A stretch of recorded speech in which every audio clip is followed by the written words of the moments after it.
Hello. Before I start showing any footage or anything, I just wanted to do a very quick kind of disclaimer of what this video is and isn't. I didn't record my effort up the old shoe for Nationals, so this video is more of a kind of reflect on the day kind of thing. If you want to see people who filmed it and people who were competitors, like really good competitors, there's loads of great content out there about Hill Climb National Championships that I would recommend you watch. If you just want to see the whole course and what the atmosphere was like, I enjoyed Kirk Vickers.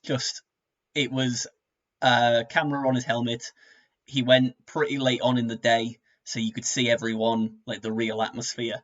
But there's loads and loads of videos out there on YouTube. So if you want to see my take on the day, my experiences of my first hill climb, mostly me talking about it now reflectively, please keep watching. That would be great. But I just didn't want you to be under any illusion that I actually recorded anything, or that this will be better than a lot of the other content that's out there. It's a personal reflection as opposed to sort of the definitive guide to what happened at Nationals. Cool. And with that, here I am the day before. So day before Nationals, can't really see Wales over the D, but I've just come out to do some leg openers.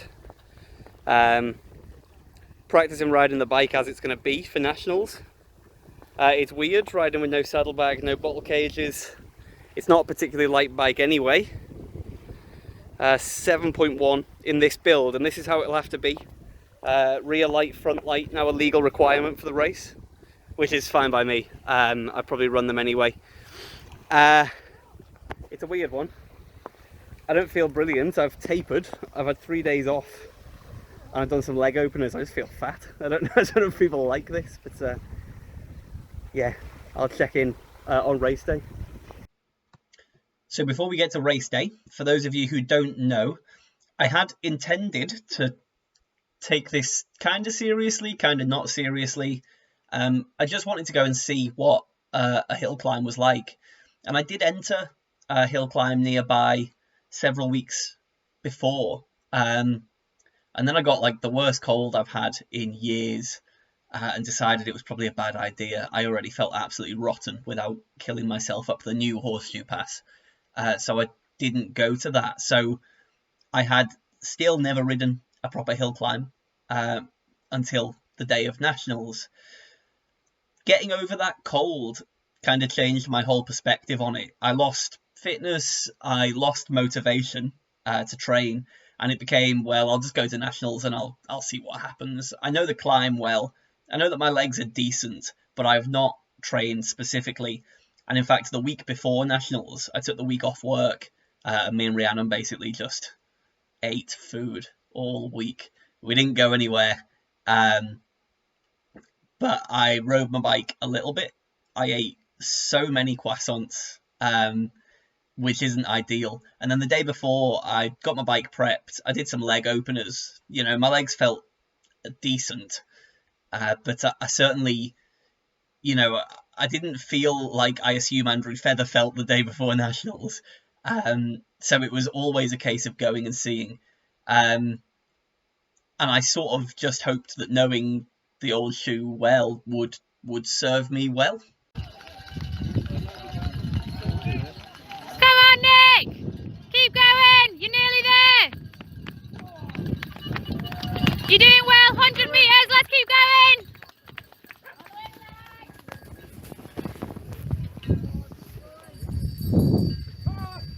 Well, the conditions yesterday were less breezy, I think, but a little damper, so we'll see how much his recce will play into his finishing time, waiting for his arrival. With number 101, who is far away from the line now. Well, we have rejigged the leaderboard on that spurious time that we had a few moments ago. We don't start riding second first at times. Steve Thomas is still second first in 6. So you know. 3 kilometres to go. In the 7.7. Right. Oh, shoot, next one across the line. So I've just finished the climb at Nationals. I did 7:32, which I'm very happy with. This is my best mate Matthew and his dog. This is Rhiannon. There's my dad, John Hankey, Jules, my mum, and a few other people. It's a great atmosphere. Monty, you're going to be a YouTube star, mate. Hello. 7 minutes 32 was my final time. In order to get 7:32, which is a time I'm genuinely very happy with, by the way. That's kind of 25 seconds PB for me up a climb that I've done many times. My average power was 361 watts. These numbers are all a little bit funky, and I'll show you why in a sec. Yeah, 361 watts. Please ignore this 890. I really didn't do 890 watts. My pedals have a 1 second power spike, like when they start. But I did set off too hard, which I'll show you in a sec. So 7:32, that placed me as 118th out of 305, which is top half, you know, top half at Nationals.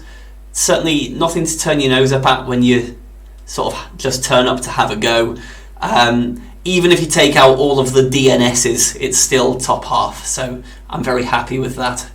If you'd like some context, these are the top 10 senior men. Let me move myself a little bit so you can see Giles Drake there in 10th place. We're a legend, I've said it a million times. Let's see where it all went wrong. So I had an issue that my Garmin started me just in the segment. So if you want to say, well, Nick, that means that your PB doesn't count, fair enough, it doesn't. I gained 3 or 4 seconds on it by starting 3 or 4 seconds into the climb, but as you can see, it means that it's clocked my time as an 8:05. So if we compare it to when I rode it for my recce, we got that video, that's what this is showing. This flat line is my recce time, and this, I don't know what colours these are, sorry guys, I'm very colourblind, and this line is my Nationals effort. So obviously I'm standing still, and then I start to gain time on myself almost straight away, and I gain quite a lot of time quite quickly by going pretty hard. And then I hit, this is around the cattle grid area, and I stop gaining time on myself. So I guess I've settled into a rhythm here, and it's the kind of rhythm I'm used to doing. So I'm just sitting and cranking it out. Then here, I'll tell you exactly what this is. This is the crowd effect. There was crowd from here onwards. So that's me pumping it hard. And then the final steep section, I had nothing left to give. My gearing was too hard, is the honest answer. My gearing was too hard. If I could have sat down and spun, if I'd have had a 30 on the back, I'd have been okay. But with that 36.28, I could just keep the pedals turning at this power, but there was nothing more I could do. So if we look at the analysis of my power output, yeah, my average is 361. I set out the blocks way too hard. Look at this, I'm doing over 500 watts to get up to speed. And then I'm slowly letting that come down, and then it's just a sad negative line all the way down here. I gave it a kick around this corner because that's where it gets steep. This was always part of my pacing strategy, was to go hard around here. You can see it gets up to sort of 18-19%. You can see that on the right hand side of this bit of graph. Then I lost a load of power because I couldn't recover, and then I managed to keep it ticking over to the line. This is where you could see me on the video earlier. So not my finest hour, honestly. You can see that versus Feather and Illy, they actually don't gain time on me in the first 400 meters, which tells you that I set off too fast, and then it's just progressive time into me. I had to go back to HQ and drop stuff off, so I'm in the worst position for seeing everything. Go on! To the line! Go on, go on! Go on! All the way! Go on! Go on, keep going to the line, you've got this. Go on! Keep pushing! Great work! Go on, Illy! Go on! All the way! Go on! Go on, keep pushing all the way to the line. Go on, go on. Minutes and 46 seconds. 6:46. Illy Gardner 6:46. Phil, my time was not that fast. That's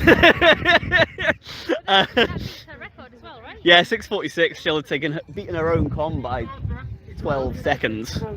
Bloody hell. I've lost the numbering. I don't know who this is anymore. 382. It's number 382, but I don't know who it is. Go on! Go on! Mary Wilkinson. 7 minutes and 9 for Mary Wilkinson. Here she comes. This is the last person who can beat Illy. This is Bithia Jones, last year's champion. Go on! Go on! Keep pushing! Come on! All the way! Illy Gardner, go on! Here's the men's now. Bloody hell! The only rider. Yeah. So if you didn't hear that, Illy Gardner was the only woman who did it in sub 7. She did it. Yeah, but she's not. I know men have done it in sub 7. Yeah, yeah. So she was the only woman who did it in sub 7. She did 6:44. So she's the national champ for the women. You heard it here first, guys. That was Ollie Bridgewood, if anyone was paying attention. Bastard beat me by 15 seconds. Oh, we've got a head-to-head. Let's go, let's go! Let's go! So those are the two that Wheelbase. Go on, Giles! Go on, Giles! you know Giles, right? That's my Strava hero. Yeah, because I don't know him, but he lives down the road from us. And that was Giles. Look over there, though. Look at the sunshine on the hills. The real winner today is Wales. Should be Ed. Here he goes! Let's go, Ed! All the way to the line, Ed! Let's go, let's go, let's go! Go on, Ed! 6-ish minutes. Probably. Rhiannon reckons just under 6 for Ed. Oh, third place. 5:53 is a really good time. Sounds like Feather's fast. There he is. Go on, Andy! Go on! Go on! Go on! He's flying.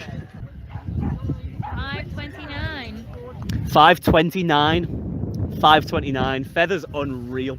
Don't thank me for streaming. Thank Rhiannon for telling me what's going on. Good time, Ollie Bridgewood. Big fan, mate. Go on, Tom! Go on, Tom! Go on, Tom! Go on, mate! 5:35. So Tom Bell in second. That's Andrew Feather. Andrew Feather's National Hill Climb champ. So the last thing for me to discuss is what I thought of the day. And what I'm going to do in future. I had a really good time. I'll say that without reservation, I had a really nice day out. It was helpful that it was only an hour drive from my house, but it was loads of fun. I found myself regretting not training harder and wishing I could push more. People talk about the atmosphere at UK hill climbs, and that was, I mean, it was incredible. It had the feel of a huge sporting event, and it is a huge sporting event, but you know, it had the feel of something much larger than it was, I think. People also talk about how the hill climbing scene is a community that you get to know, and I did not get that by entering just nationals. But that's not a criticism of the UK hill climbing community. I think it's a reflection on me only entering one event and that having 450 people come. At the bottom of the climb, before you got into like the blocks where they held you and pushed you, well, didn't push you, but let you go, everyone was chatting to everyone was wishing everyone well, no one was going, I want to beat you. Everyone was encouraging each other, but I never got anyone's names. You know, I'd never know who those people are, and I never will again. Whereas I think if I'd have gone to that hill climb a few weeks prior, with it being so much smaller, you probably do get to know people, you probably do chat to people, etc, etc. Because people have travelled all around the country for nationals, I didn't honestly feel that atmosphere. But nonetheless, I really enjoyed it. I think even Rhiannon and my parents coming enjoyed it enough. And I think, at the moment, I want to take it more seriously next year. So there's loads of reasons that I don't do the hill climb scene previously, because the idea of throwing my bike in a car, driving across the country, paying for a hotel to ride my bike for 8 minutes and then to go home. I know it's not that extreme, but that really puts me off. That sounds like hell. It sounds like a weekend spent mostly doing the things I don't want to do, and then 8 minutes of what I do want to do. And also, I think the other thing I struggle with is the whole obsession with the bike modding. I have never been that sort of person. I like riding bikes. Bike bits are cool, but I don't actually get joy out of fiddling and maintaining. It's a means to an end for me, so I'm never going to be someone who gets excited about a project to build a lightweight bike. So I'll just be doing it on this bike, minus bottle cages, probably. Nonetheless, I think I'm going to do it. So with that, I'll give you a hint of a plan. Next year, it's going to be on The Struggle, which is an iconic climb in Ambleside in the Lake District. It's a bit of a beast. It's much longer than last time. One Ed Laverack has the com, 11 minutes, 20 seconds, give or take. And you can see that it's basically steep at the beginning, steep for 2k, give or take, that's up to 15%. Flat section in the middle, and then a final steep kick. It's very much not the sort of climb that I'd be good at, so I'll have to train specifically for it. And I think building up 10 to 20 minute power, I mean, okay, Ed's done it in 11:20, but I will not be doing it that quickly. So I need to build longer sort of threshold level power, just over threshold. What I have in mind is using this slightly more local climb as practice. For reference, The Struggle is about a 2-hour drive for me. Parking in Ambleside is impractical. It's a beautiful place, but the Lake District gets very busy. This, see if I can remember how to pronounce it. Bulka Thevine, I think it is. Bulka Thevine. I'm going to go with that. Welsh people, if that's wrong, I'm really sorry. This is not far from Colid, Cwmegi Melanacoid, etc. You'll see that it's slightly further than The Struggle. It is 1.5 km longer. It's very slightly shallower, but it's not too far off. Only 0.9% less steep, and you go up a little bit more. But what's important for me is that it's pretty long and steep for the first 2k. You've got a flat section in the middle, and then you've got a kick again at the end. So it'll be good for me to practice getting the power down over those different things. So yeah, I think I might have a go, and you might see that I ride this climb a lot more over the next 12 months. Sorry I've rambled. I hope you've enjoyed my hill climb video, guys.